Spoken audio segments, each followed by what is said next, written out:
आप हो या फिर मैं, हम कुछ भी हो, आज हम सब सनातनी हैं। सच पूछिए तो इसका मतलब क्या है वो तो मुझे भी नहीं मालूम। खैर, जो भी हो, हम हिंदुओं के घरों में विशेष रूप से जो हमारा मंदिर है वहां पर और कुछ हो या ना हो, गंगा जल जरूर होता है। विभिन्न धार्मिक अनुष्ठानों में इसका उपयोग होता है और हम सभी का मानना है कि गंगा जल में प्यूरिफाइंग प्रॉपर्टीज हैं, इसका पानी खराब नहीं होता। तो आज हम बात करेंगे गंगा के पानी की, इसकी प्यूरिफाइंग प्रॉपर्टीज की, ये क्यों खराब नहीं होता है या कितने समय तक खराब नहीं होता है, खराब होता भी है या नहीं होता है, इन सब पे चर्चा करेंगे। परंतु आगे बढ़ने से पहले चैनल को लाइक, शेयर और सब्सक्राइब जरूर कीजिए। सच मानिए, आपके सपोर्ट के बिना, आपके उत्साहवर्धन के बिना यहाँ इस तरह से आपके साथ लगातार चर्चा कर पाना, वो भी विभिन्न विषयों पे, सच में संभव नहीं हो पाएगा।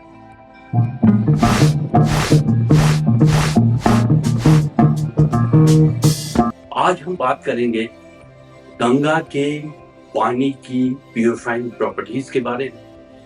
और हमेशा से हिंदुओं के द्वारा माना जाता है कि गंगा का पानी खराब नहीं होता है और इसको आपने भी देखा होगा, मैंने भी देखा होगा, बहुत समय से ये हमारे पूजा स्थल पे, दूसरी जगहों पे पड़ा रहता है, रखा रहता है बोतलों में, और ये खराब नहीं होता है। अब वैसे बात करें तो गंगा का अवतरण मुक्ति दिलाने के लिए हुआ था।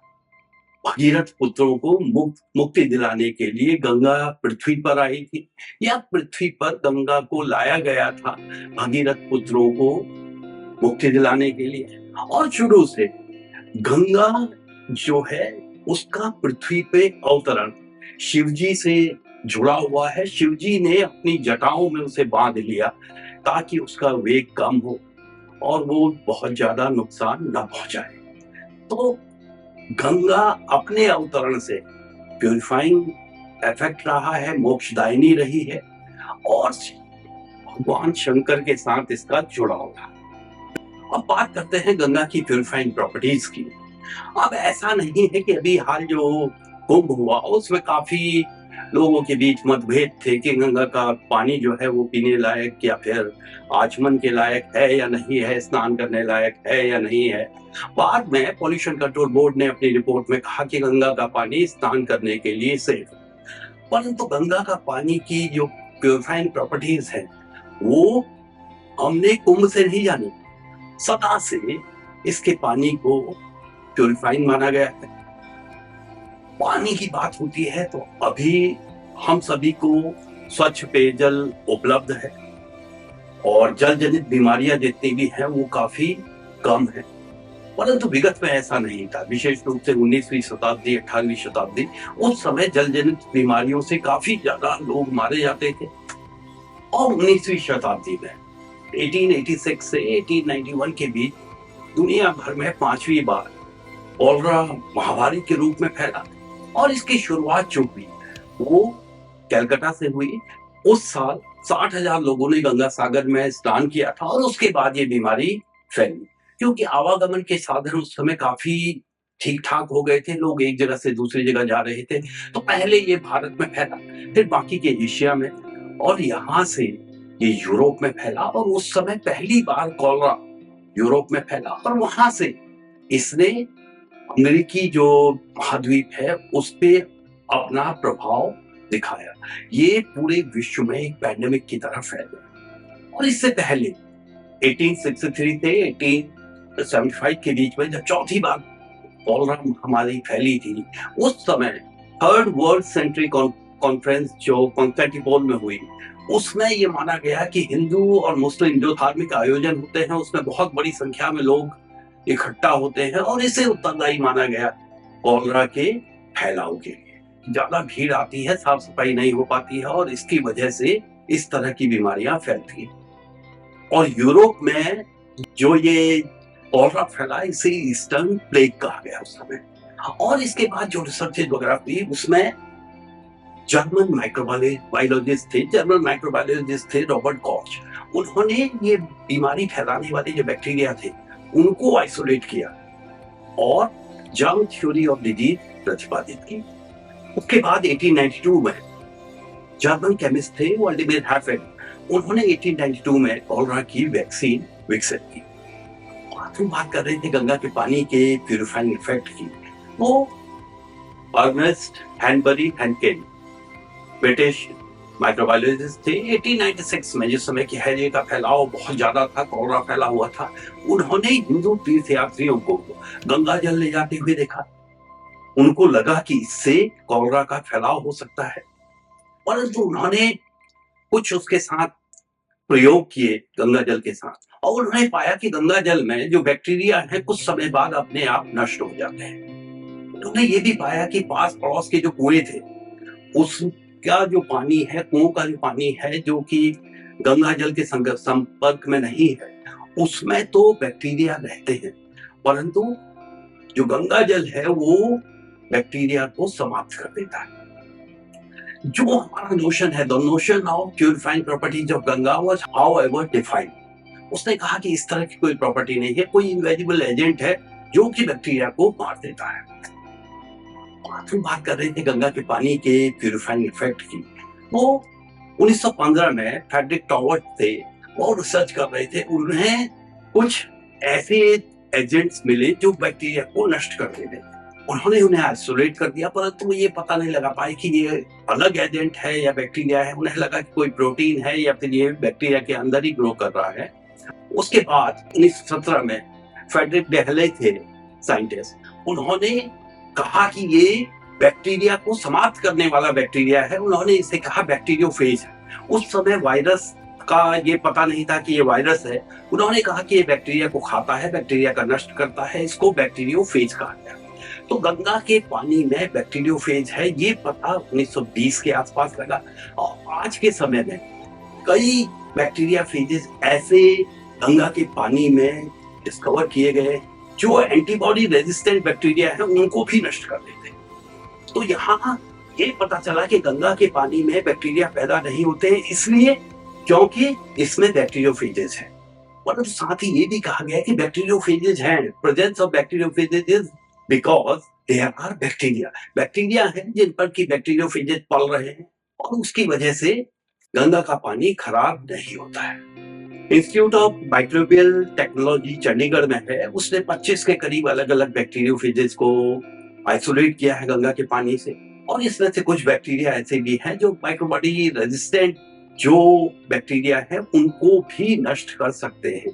ये एक ऐसा वायरस है, bacteriophage is a virus which feeds upon bacteria. तो यहाँ ये कहा गया है कि गंगा के पानी में बैक्टीरियोफेजेस हैं, और बैक्टीरियोफेजेस इसलिए हैं कि पानी में बैक्टीरिया बहुत, और उस वजह से यहाँ पर जो बैक्टीरिया है उनको ये नष्ट कर देता है और गंगा का पानी खराब नहीं होता। साथ ही दूसरी जो चीज देखी गई, गंगा के पानी में जो डिसॉल्व्ड ऑक्सीजन है वो बहुत ज्यादा है। जो सामान्य नदियां हैं विश्व भर की, उससे करीब करीब 25 गुना ज्यादा इसमें ऑक्सीजन डिसॉल्व्ड है। एक तो इसमें वायरस है जो कि बैक्टीरिया को नष्ट करता है, बैक्टीरियोफेजेस है, और साथ ही इसमें डिसॉल्व्ड ऑक्सीजन बहुत ज्यादा है। परंतु गंगा के पानी की कहानी यहाँ पर आकर समाप्त नहीं होती है। साइंटिस्ट थे हैरोल्ड उरे, जिन्हें की नोबेल प्राइज मिला है। नोबेल प्राइज हालांकि उन्हें ड्यूटेरियम की डिस्कवरी के लिए मिला, अमेरिकन केमिस्ट थे वो। उन्होंने ये बताया कि जो कार्बोनेट बेरिंग सिलिकेट्स हैं वो एटमॉस्फेरिक कार्बन डाइऑक्साइड के साथ रिएक्ट करते हैं और कैल्शियम कार्बोनेट बनाते हैं, और साथ ही सिलिकेट रिलीज करते हैं। और उन्होंने ये कहा कि ये जो प्रोसेस है ये एटमॉस्फेयर से कार्बन डाइऑक्साइड को कम करता है और उसे डीप ओशन में डिपॉजिट करता है। This process is called deep carbon barrier and it prevents buildup of carbon dioxide in the atmosphere। और ये ग्लोबल वार्मिंग को उन्होंने कहा कि कम करता है। इससे ग्रीन हाउस गैसेज जो कार्बन डाइऑक्साइड है वो कम होती है और टेम्परेचर बहुत ज्यादा नहीं बढ़ता। और फिर वैज्ञानिकों ने जब देखा तो उन्होंने कहा कि जो हिमालय है वहां पर क्योंकि नया बना पर्वतमाला है, धीरे धीरे ऊपर उठ रही है, यहाँ इरोजन बहुत ज्यादा होता है और नया सरफेस रिएक्शन के लिए हमेशा मिलता रहता है। तो यहाँ बहुत ज्यादा जो सिलिकेट रॉक्स हैं, विशेष रूप से कैल्शियम बेरिंग जो सिलिकेट रॉक्स हैं वो कार्बन डाइऑक्साइड के साथ रिएक्ट करती हैं और कैल्शियम कार्बोनेट जो है बंगाल की खाड़ी में जमा होता है। और अगर विश्व भर में देखें जितना भी टेरेस्ट्रियल ऑर्गेनिक कार्बन जितना जमा हो रहा है उसमें से 20% जो है वो बे ऑफ बंगाल में जमा हो रहा है। इससे आप देख सकते हैं कि हमारा जो हिमालय है वो कार्बन को कम करने में सहयोग दे रहा है। और दो तरह के रिएक्शन यहाँ पे उन्होंने कहा कि होते हैं। वैज्ञानिकों ने कहा कि यहाँ पे क्योंकि रॉक्स अलग अलग हैं, गंगा का पानी कहाँ पे कैसा होगा, it all depends on erosion. Higher Himalaya में कैल्शियम, मैग्नीशियम और बाइकार्बोनेट ज्यादा होते हैं और ये कार्बोनेट वेदरिंग की वजह से हो रहा है। और जैसे जैसे नीचे आते हैं तो सोडियम, पोटेशियम और बाइकार्बोनेट बहुत ज्यादा बढ़ जाते हैं, जिसे कि हम सिलिकेट वेदरिंग कहते हैं। ऊपर में कार्बोनेट वेदरिंग हो रही है, वहां पे कैल्शियम, मैग्नीशियम और बाइकार्बोनेट हमें मिल रहा है। जैसे जैसे नीचे आते हैं सिलिकेट वेदरिंग होना शुरू हो जाती है, पोटेशियम, सोडियम हमें मिलता है और साथ ही बाइकार्बोनेट की मात्रा बहुत ज्यादा बढ़ जाती है, जिससे ग्राउंड वाटर का इन्फ्लुएंस पता चलता है। और साथ ही जो पेस्टिसाइड्स और दूसरी चीजें हैं उसका प्रभाव इसमें दिखाई देता है। ग्राउंड वाटर लीच होके आ रहा है और साथ ही जो पेस्टिसाइड्स हैं और दूसरी चीजें वो इसमें सम्मिलित हो रही हैं। तो यहाँ ये देखा वैज्ञानिकों ने कि जो फ्री सिलिकेट्स हैं ये बैक्टीरियल ग्रोथ को डिटर करते हैं। Higher the silicate concentration lower the bacterial growth. और ये देखा गया कि जो ये सिलिकेट्स हैं वो यमुना बहुत ज्यादा ला रही है और इसका सबसे ज्यादा कंसंट्रेशन गोमती जहाँ पे आके मिलती है वहां पे इसका कंसंट्रेशन ज्यादा पाया गया। परंतु साथ ही ये भी देखा गया क्योंकि जैसे जैसे हम नीचे जा रहे हैं गंगा में पॉल्यूशन बहुत ज्यादा बढ़ रहा है, जिसकी वजह से जो ये फ्री सिलिकेट्स हैं ये ऑर्गेनिक जो मॉलिक्यूल्स हैं, फीकल मैटर आ रहा है उसके साथ बाइंड हो जाते हैं, आयरन के साथ बाइंड हो जा रहे हैं, जो इंडस्ट्रियल पॉल्यूटेंट्स आ रहे हैं उसके साथ बाइंड हो जा रहे हैं और इसकी जो सेल्फ प्यूरिफाइंग प्रॉपर्टीज हैं वो खत्म हो रही है। तो हमने यहाँ गंगा के पानी के लिए तीन चीजें कही। एक तो यहाँ पर डिसॉल्व्ड ऑक्सीजन इसमें बहुत ज्यादा है, बैक्टीरियोफेजेज है जो कि बैक्टीरिया को खा लेता है, ऐसा वायरस है, और साथ ही फ्री सिलिकेट्स बहुत ज्यादा है जो कि बैक्टीरियल ग्रोथ नहीं होने देते। इन सब का मिला जुला असर है कि गंगा की पानी इतना मोक्षदायिनी है, इतना सेल्फ प्यूरिफाइंग है, इसमें बैक्टीरियल ग्रोथ नहीं होती। परंतु समय के साथ देखा गया कि जैसे जैसे इसमें फीकल मैटर और इंडस्ट्रियल वेस्ट मिल रहा है, जो फ्री सिलिकेट्स हैं और बैक्टीरियोफेजेज हैं वो कम होते जा रहे हैं जैसे जैसे हम नीचे जा रहे हैं। और आप देखेंगे पटना तक जाते जाते फीकल मैटर बहुत ज्यादा बढ़ जाता है। तो ये फ्री सिलिकेट्स हैं वो इन सब के साथ बाइंड हो जाते हैं और इनकी जो सेल्फ प्यूरिफाइंग प्रॉपर्टी है वो खत्म हो जाती है।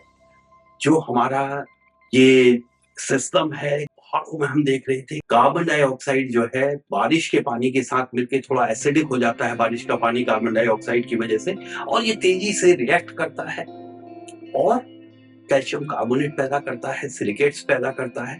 परंतु ये जो प्रोसेस है ये भी इंटरप्ट हो रहा है। तो राम तेरी गंगा मैली हो गई, पापियों का पाप धोते धोते। जो हमारा फीकल मैटर है, दूसरी चीजें हैं, इसकी वजह से गंगा की सेल्फ प्यूरिफाइंग प्रॉपर्टीज खत्म हो रही है। और जो गंगा के पानी में पटना में फीकल कॉलीफॉर्म पाया गया है गंगा में, वो 1,60,000 मोस्ट प्रोबेबल नंबर है और नहाने के लिए 500 से 2,500 के बीच में इसको होना चाहिए। मैक्सिमम लिमिट आप कह सकते हैं 20,000।